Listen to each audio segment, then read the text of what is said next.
So a little backstory.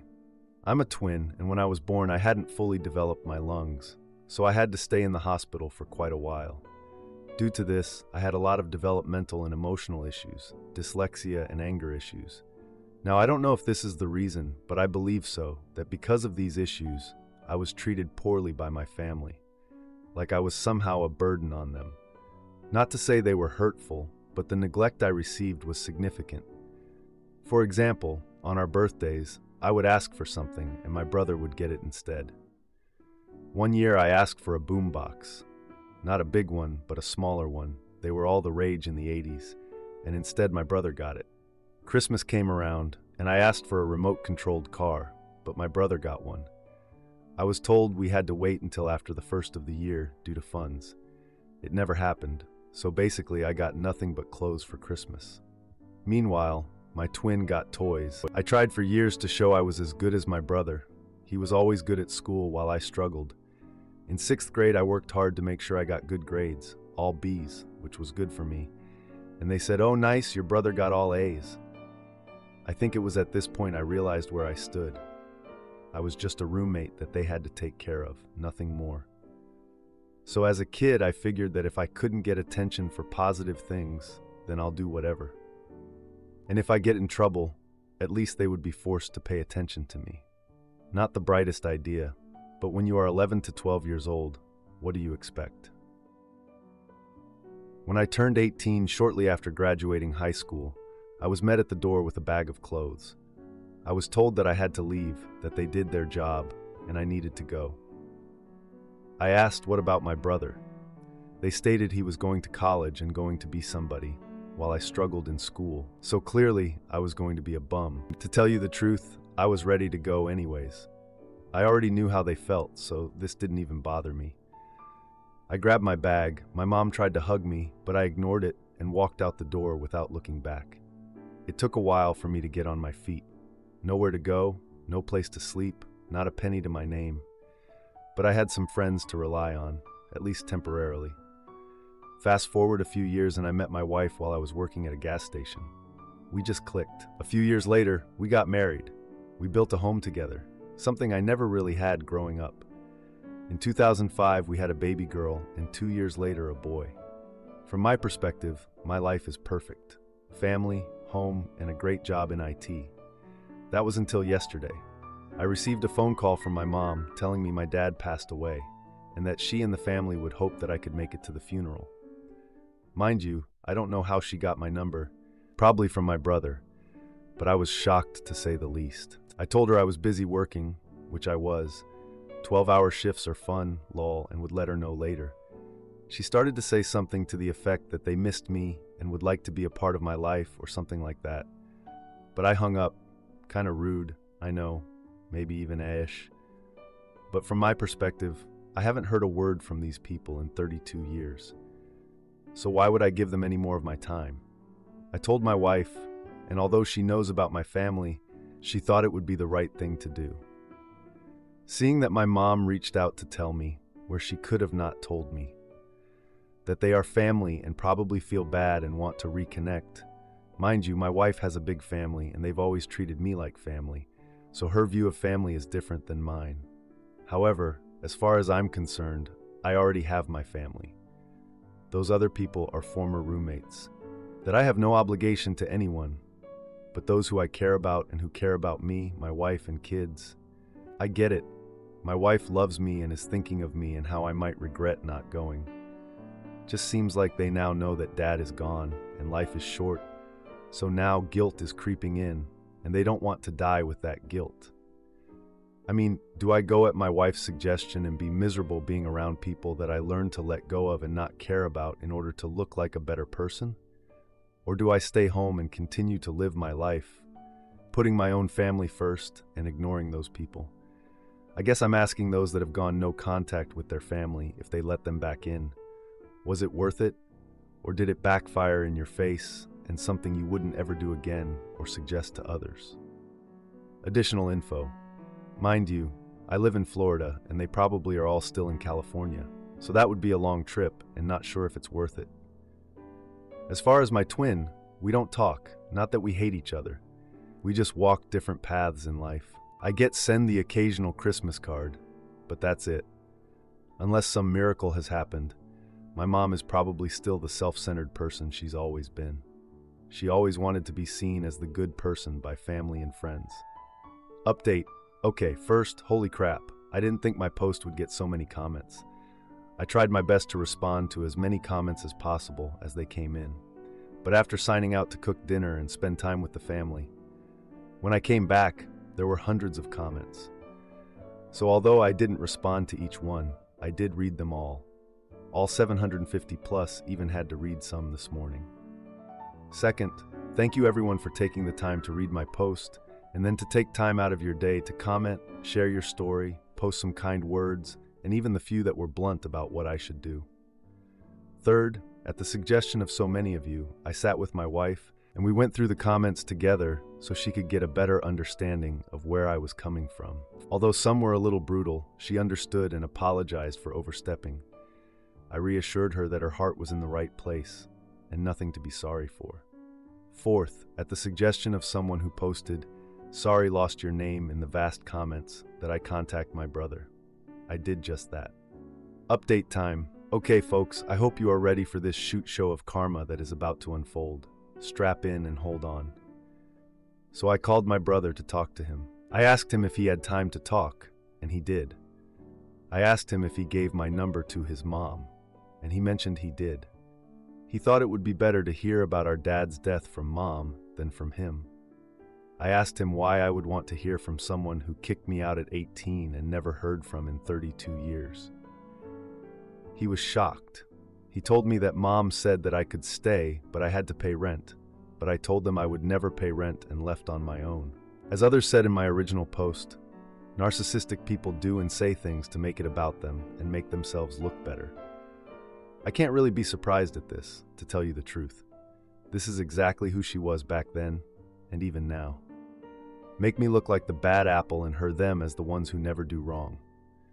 We had a good talk, never getting that sibling twin bond back, but we did agree to try and at least catch up more instead of just Christmas cards and birthday messages. Like I said in my original post, he's not a bad guy. We just walk different paths.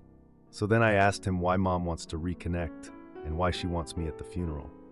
You guys were right. Turns out that they spent everything they had, their entire lives trying to live like the Joneses. Now that dad is gone, she has nothing to her name. No savings, just the small amount of SS per month and a small portion of my dad's pension.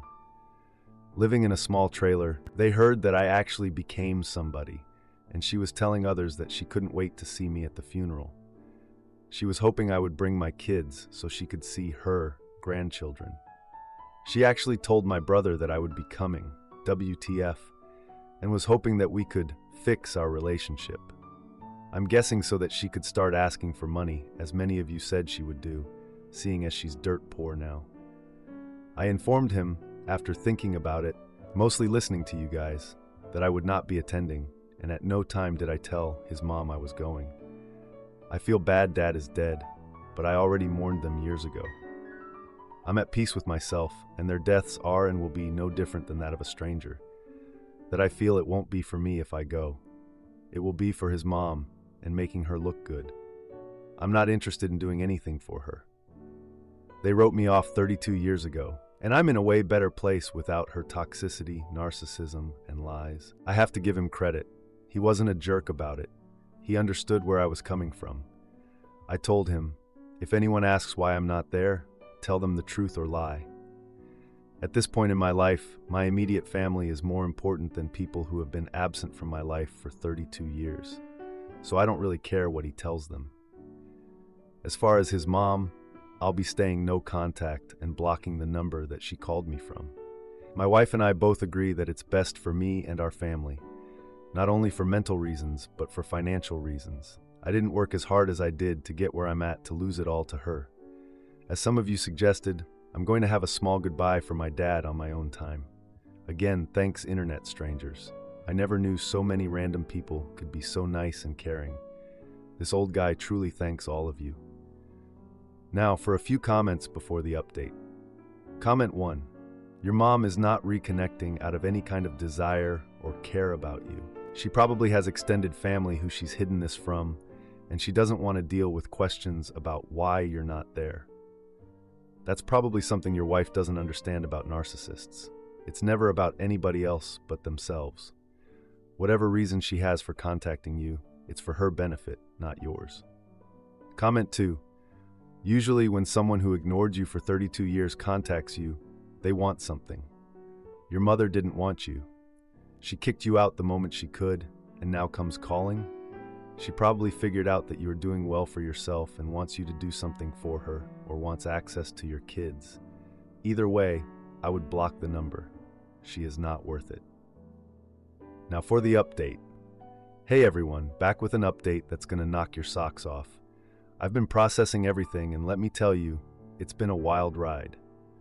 So after my last post, I was still reeling from the call with my brother, but things took an even crazier turn. I got a call from my brother again, and this time, he dropped a news that left me speechless. Turns out, the betrayal in my family ran deeper than I thought. My brother confessed that for years, he had been feeding our mom information about me. He knew where I worked, about my family, and even about my financial situation. He had been playing both sides, acting like he was out of the loop while secretly keeping tabs on me for our mom. I was floored. I mean, we weren't close, but I never expected this from him. It felt like a punch in the gut. All those years, I thought our occasional exchanges were harmless, but he was using them to report back to her. But wait, it gets juicier. My brother admitted that he was in on the whole scheme to get me to the funeral. He and our mom had cooked up this plan to guilt trip me into coming, hoping I'd open my wallet to help them out of their financial mess. He said he felt terrible about it now, seeing how much it hurt me. I was angry, sure, but also just tired. Tired of the lies, the manipulation, the whole mess. I told him I needed some time to think and hung up. I spent the next few days just trying to wrap my head around everything. My wife was a rock, supporting me through it all. We talked a lot about family, trust, and what it means to move on from the past. She reminded me that we had built something beautiful together, something no one could take away from us. I decided to confront my brother about his betrayal. We met up, the first time in years, and I laid it all out. I told him how his actions hurt me, how it felt like he had chosen our mom's side over mine. He apologized, said he was caught up in trying to keep the peace with her. He admitted he was wrong and that he wanted to make it right. But here's the kicker. During our conversation, he revealed that our mom had been spinning stories about me to the rest of the family for years. She painted me as the black sheep, the one who abandoned them, and they all believed her. I was stunned. All this time I thought they just didn't care, but they had been fed lies about me. It was a lot to take in. After talking with my brother, I made a decision. I wasn't going to let their deceit and manipulation control me anymore. I was done with their games. I told my brother that while I appreciated his apology, it was going to take time for me to trust him again. I needed space to heal and focus on my own family, my wife and kids, who had never once made me feel like I was less than. As for the funeral, I stood my ground. I wasn't going. I didn't owe them anything, not after everything they had put me through. My brother said he understood, and he would handle things with our mom. I blocked my mom's number, just like I said I would. It was a relief, like a weight had been lifted off my shoulders. My wife and I agreed it was the best move for our family's well-being. And that small goodbye I mentioned for my dad? I did it. Just me, my wife, and the kids. We went to the beach, one of the few good memories I had with my dad. We watched the sunset and said our goodbyes. It was simple, peaceful, and healing. I cleaned the house perfectly, but my wife's TikTok crush led to a divorce threat. I pulled out papers and now she's rethinking everything. I've never asked for relationship advice before because I never thought we needed it until today. My 40-year-old male, wife, 37-year-old female, and I have been happily, or so I thought, married for 9 years. Our anniversary is next week. She just left for a 4-day girls' trip in the city, and I am staying home to care for our 3-year-old son. I wasn't thrilled about it since it's an expensive trip, and money is really tight right now, but whatever. She doesn't get to see these friends very often since they live far away. I suggested that maybe we could all go together and I could spend all day hanging out with our son while she spends time with her friends. We could get a cheaper hotel than the fancy one her friends picked, and then she wouldn't have to share a room with them at night. She snores and is self-conscious about it. She did not like this idea, so we agreed I would stay home and she would go by herself instead. Our car recently broke down and we can't afford to take it to a mechanic, so I decided to work on it over the weekend. I can't leave my kid alone, so I took him with me and plopped him in the car seat with the family tablet to watch some kid shows while I work. When I turned on the tablet, a bunch of notifications popped up from a conversation between my wife and her mother, and I could clearly see that my wife said she was going to divorce me if she came home and the house was dirty. It did not sound like she was joking. It sounded like a foregone conclusion, like she's discussing if she should stay in the state or move away after the divorce. Her mother also seemed to be taking it seriously. Now, I am not the most tidy person, but our house looks like you'd expect any house with a 3-year-old to look cluttered, but not completely disgusting. We don't really have enough storage in our kitchen, so our countertops tend to collect things that we use frequently. She says she wants our kitchen to look like the ones on TikTok, but we're always making PBJs, etc., so jars and commonly used utensils tend to live on the counter. We both tidy up when we have time. I do all the grocery shopping, all the cooking, and we split the rest of the housework evenly. Her only real solo chores are bath time with our son and putting the dishes into the dishwasher. She lets them pile up and does them about once per week and complains about how much work it is. I have asked her if she wants to switch chores, and she always gets angry and says no because she is a bad cook. Fair enough. Here's where it gets weird, though. She just recently had a talk with me about how I don't respond quickly enough to her texts while I'm at work, and that it gives her massive anxiety because she starts to think that I secretly hate her and want to leave her. I assured her that's not the case, and that it's because I'm busy working. I have a job where lots of people are talking to me about time-sensitive tasks. She seemed a little relieved by my response. And now I find out that she's thinking about leaving me anyway, which makes no sense if she's scared I'm going to leave her. I thought maybe this was some kind of defense mechanism. But the conversation with her mother happened after I told her that I still love her and that I'm happy being with her. Some added context. She recently discovered TikTok and immediately developed what I think is an unhealthy relationship with the app. I've expressed some concern, but she's a grown woman, so I figured she can spend her free time however she wants. I sometimes tease her that she always has her face buried in her phone now because of TikTok. She just laughs it off. This is her main after-work activity, though. She lays on the couch or the bed and scrolls through videos on TikTok. While she was packing for her trip, she told me about a TikTok video she saw where a woman left her husband with their child for 11 days, and when she came home, the house was a disaster. I have not seen this video, so I can't really comment on it, but 11 days with no support from your spouse seems like a pretty long time to me. She was disgusted with how this guy didn't clean up enough before his wife came home, and said that he must have done it to punish her. I can't help but notice that she saw this video right before the conversation with her mother. Also, a few weeks ago, she also accused me of malicious incompetence. She couldn't explain what it was, but she saw a TikTok video where somebody was talking about their maliciously incompetent husband, and I guess she felt like it applied to me too. I was pretty offended by this, as I bust my butt to keep our home afloat. I asked her for an example, and she could not give me one. A few days later, when I came home from shopping with our son, she told me that I was being maliciously incompetent for not buying oranges at the store. Oranges were not on the family shopping list we keep on the fridge. When I was at the store, I asked my son, the primary fruit eater in the house, what fruit he wanted, and he said bananas, so that is what I bought. But she insisted that if I were not maliciously incompetent, I would have gotten oranges too. I can't help but wonder if these are truly her feelings, or is she just venting or trying to feel solidarity with these My husband sucks TikTok videos. I want to talk to her about it right now, but I feel like I should wait until she gets back since I don't want to ruin her trip with an argument. How do I approach this conversation with her when she gets back? I'm feeling a million different emotions right now.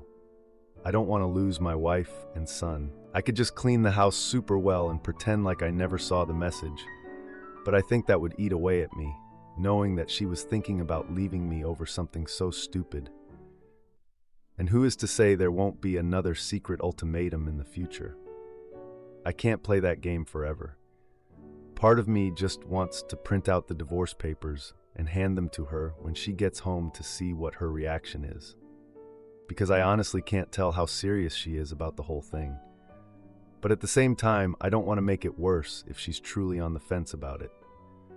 She's made jokes in the past, at least I thought they were jokes, about leaving me for a sugar daddy and having one foot out the door.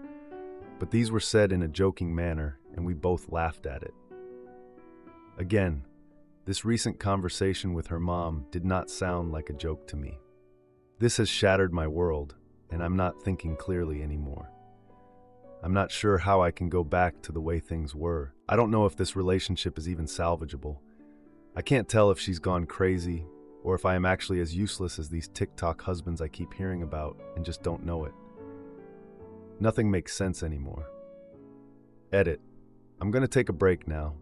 My head hurts and I've let my kid watch way more Lucas the Spider than I'm comfortable with today. Damn that whiny owl. You've all given me a lot to think about. Well, except for the people that commented before reading the post. I'm going to clean the house as well as I can tonight and print out divorce papers.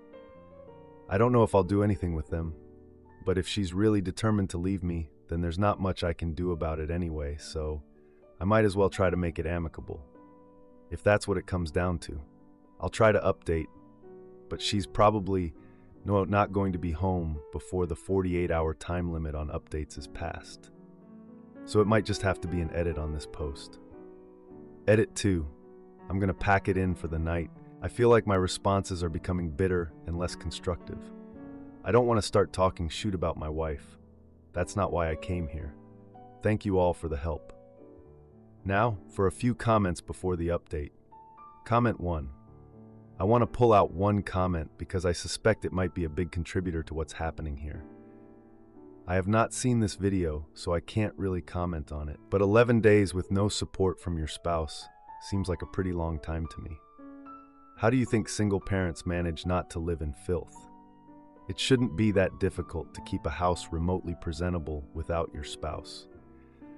Yes, toddlers are messy, but you shouldn't be in crisis mode parenting your own child for a week and a half. Is it possible this is a symptom of a larger issue of helplessness on your part? If you can honestly say that this does not resonate, then there's something else going on. I think when she comes back, you just have to sit down with her, tell her you saw the text and that you're really concerned for your marriage, and ask her for couples counseling. If your marriage is at the point where she's saying these things seriously, or at least where things aren't solid enough that you'd assume she's joking, you need some help. Comment 2. If it was me, I would do a massive cleanup and show you are not a useless TikTok husband. Then tell her that you saw the messages and really didn't like the way she said that to her mom. Explain to her that you work hard to support her and pull your weight around the house. Then tell her that you want to go away with your friends for a few days. And if the house is not immaculate when you come back, you will be serving her with divorce papers. See how she reacts to that, which will most certainly be bad. Then flip it and say, see how hurt you are by what I just said. That's how I feel. Then walk away, leave the house for a few hours, and say you need some space. She will be begging for forgiveness when you get back. Now for the update. Hey everyone, it's been a week since my last post and a lot has happened. I'm still reeling from the events, so bear with me as I try to get this all out. After I found out about my wife's conversation with her mother, I was a mess. I cleaned the house top to bottom, hoping that maybe if everything was perfect, we could avoid the whole divorce conversation. I even organized the kitchen to look like those TikTok videos she's obsessed with. I was exhausted, but I thought maybe just maybe it would make a difference. She came back from her trip, and at first everything seemed normal. She complimented the house, and I felt a glimmer of hope. But then, as we sat down for dinner, she was distant, barely touching her food. I knew I had to confront her about the messages I saw. I brought it up gently, asking if there was anything she wanted to talk about regarding our relationship. She looked at me, and I could see the hesitation in her eyes. Then she broke down and admitted that she had been feeling overwhelmed and unhappy for a while. She said she felt like she was losing herself, that the routine of our life was suffocating her. I was stunned. I thought we were happy, or at least content. I knew we had our issues, but I never realized she felt this way. She explained that the TikTok videos were an escape for her, a way to vent her frustrations. She didn't mean to hurt me, but she also didn't know how to express her feelings without it coming out wrong. We talked for hours, and it was painful. She confessed that she had developed feelings for someone she met online through TikTok. It was someone who made her feel seen and understood in ways she felt I hadn't. I couldn't believe it. The heartbreak was intense, knowing that she had sought comfort in someone else's virtual arms. I remembered how she used to be so attentive and loving. We would spend evenings just talking and laughing, but those days seemed like a distant memory now. I couldn't help but think back to when we first met, how she would light up the room with her smile, and how we promised to always communicate and be there for each other. It felt like a cruel joke that the same woman who once feared I would leave her was now the one pulling away. The confrontation turned into a full-blown argument. Accusations were thrown and past grievances were dug up. She brought up the oranges incident again, saying it was indicative of how I never truly listened to her needs. I was floored. I had always prided myself on being a good husband and father, but here she was, telling me I was failing her. In the heat of the moment, I pulled out the divorce papers I had printed. Her face went pale, and for a second I thought she might retract everything she said. But she didn't. Instead, she asked me if I was giving up on us. I didn't know what to say. Part of me wanted to fight for our marriage, but another part felt like it was already over. The next few days were a blur. We were like strangers living in the same house, trying to navigate around each other while still caring for our son. I took him to the park, trying to keep things normal for him, but my mind was elsewhere. I kept replaying our conversations, looking for signs I might have missed, moments where I could have been a better partner. Then, 2 days ago, she told me she needed to stay at her mother's for a while to clear her head. I watched her pack a bag, and it felt like she was packing away pieces of our life together. When she hugged our son goodbye, I saw the tears in her eyes, and it hit me that this might be the beginning of the end. I've been trying to keep it together for our son's sake. He keeps asking when mommy is coming home, and it breaks my heart every time. I don't have an answer for him. I don't even have an answer for myself. I'm not sure where we go from here. I thought cleaning the house and making everything perfect would fix things, but it turns out the issues ran much deeper than I realized. I'm left wondering if there's any way to salvage the love we once had, or if it's time to let go and start anew. I refused to help with a Jumbotron proposal, so he blamed me when she dumped him. But Nicole had my back, and we're setting new rules now. So me, 27-year-old female, and my friend roommate Nicole, 27-year-old female, have known each other since university. Nicole has been dating her boyfriend Brandon, 31-year-old male, for roughly a year. Honestly, none of us are fond of Brandon, but he was Nicole's rebound from a long-term relationship, so we all kinda just assumed that he wouldn't be around for long enough to make a stink about it.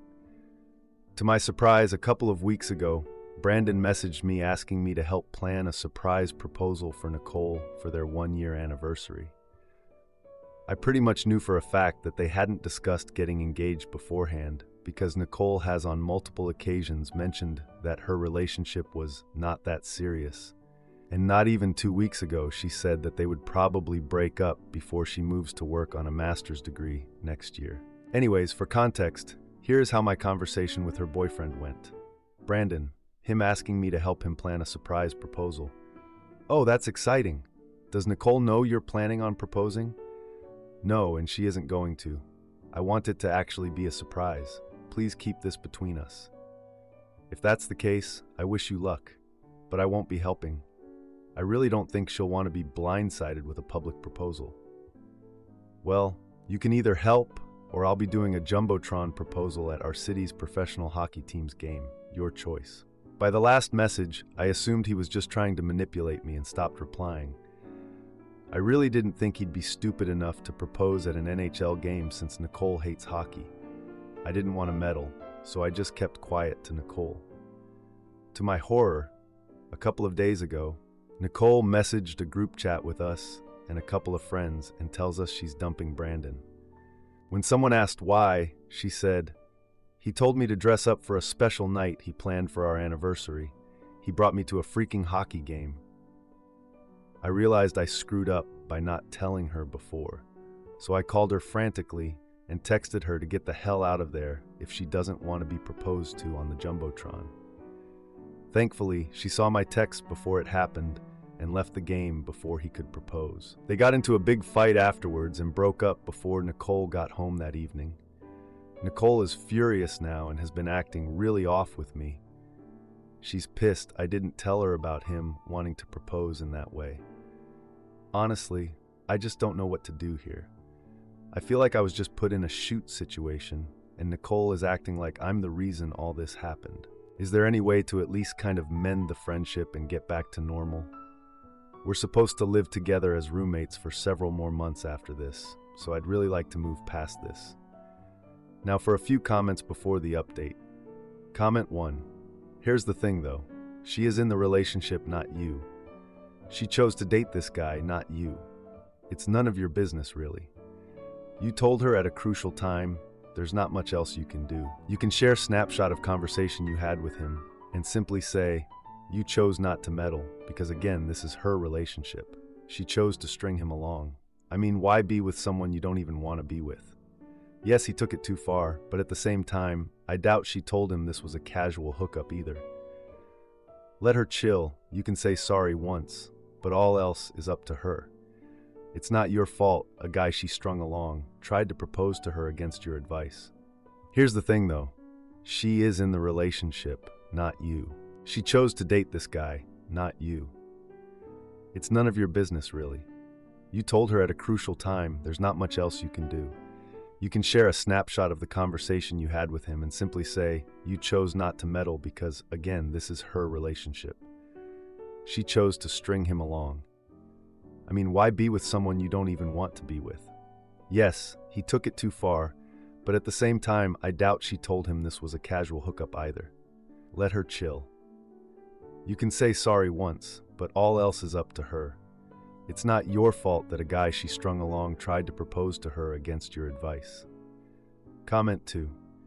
It sounds like she thinks that since you knew about the Jumbotron, that she might think you did help plan it, and I don't blame her for being upset if that's what she thinks. I'd sit her down to have a conversation about it, show her the messages between you and Brandon, where you told him it was a bad idea and refused to have any part in it, and let her know that you just thought he was being manipulative and didn't think he was serious about the Jumbotron until she messaged the group. This honestly seems like a classic miscommunication scenario between the two of you that can definitely be mended. Revised. It sounds like she thinks that since you knew about the Jumbotron, she might think you did help plan it. And I don't blame her for being upset if that's what she thinks.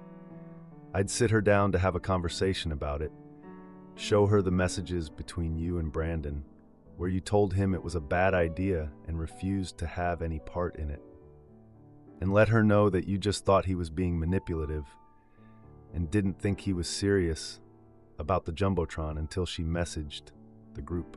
This honestly seems like a classic miscommunication scenario between the two of you that can definitely be mended. Now for the update. Hey everyone, thanks for all the support on my last post. It's been a wild week, and I've got some updates for you all. So, after the whole Jumbotron proposal disaster, things between Nicole and me were tense. I mean, we've been friends since our university days, sharing late-night study sessions and heart-to-heart talks. I felt terrible for not telling her about Brandon's plan, but I also didn't want to betray his confidence at the time. It was a tough spot to be in. Nicole had always been the more impulsive one, jumping from one adventure to the next. I remember when she decided to dye her hair pink on a whim, or the time she booked a last-minute trip to Mexico. That's just who she is. So when she started giving me the cold shoulder, it hit me hard. We've been through so much together, and I couldn't bear the thought of our friendship falling apart over this. A couple of days ago, I decided to confront the issue head-on. I knocked on Nicole's door, my heart pounding, and asked if we could talk. She let me in, and we sat on her bed, surrounded by the posters of indie bands and travel photos that plastered her walls. I apologized for not telling her about Brandon's proposal plan. I explained that I was stuck between a rock and a hard place, and I didn't want to make things worse. Nicole listened quietly, her expression unreadable. Then, she surprised me by apologizing too. She admitted that she was taking her frustration out on me, and that she should have seen the red flags with Brandon herself. After all, she'd always been the one to trust her gut, like when she broke off her long-term relationship before meeting Brandon. She knew deep down that something was off. We talked for hours, reminiscing about our past escapades and how we'd always supported each other. It was like the tension between us started to melt away. We even laughed about the absurdity of a jumbotron proposal, given how much Nicole detested hockey. It was a moment of relief, like we were finally getting back to our old selves. But the drama didn't end there. Brandon, apparently not one to take a hint, showed up at our apartment the next day. He was holding a bouquet of flowers and had this look of determination on his face. Nicole and I exchanged a glance, both of us knowing this was the last thing we needed. Brandon started to apologize to Nicole, but she cut him off. She told him that his grand gesture at the hockey game was the opposite of what she wanted, and that she needed someone who understood her, not someone who made her the center of unwanted attention. I stood by her side, ready to back her up if needed. It was a side of Nicole I'd always admired, her ability to stand up for herself. To my surprise, Brandon turned to me and accused me of ruining his plans. He claimed that if I had just helped him, none of this would have happened. I couldn't believe he was trying to shift the blame onto me. Nicole stepped in front of me and told Brandon that he needed to leave and that it was over for good. He left, but not before throwing the flowers on the ground in a huff. After he was gone, Nicole and I cleaned up the mess he'd left behind. We didn't talk much, but there was a sense of solidarity between us. We'd faced the confrontation together, and it felt like we'd come out stronger because of it. Now, a week later, things are slowly getting back to normal. Nicole and I have been hanging out more, watching our favorite shows and cooking dinner together like we used to. We've even started joking about setting up a no-surprise proposals rule in the apartment. As for Brandon, we haven't heard from him since that day. Nicole seems to be moving on, focusing on her plans for grad school. And me, I'm just glad to have my friend back. We've learned a lot from this whole mess, and I think it's made our friendship even more resilient. If you like this video, you'll probably like these too. Also, while you're here, please consider subscribing. It's your support that keeps this channel alive and allows me to make better and longer videos. Have a great day.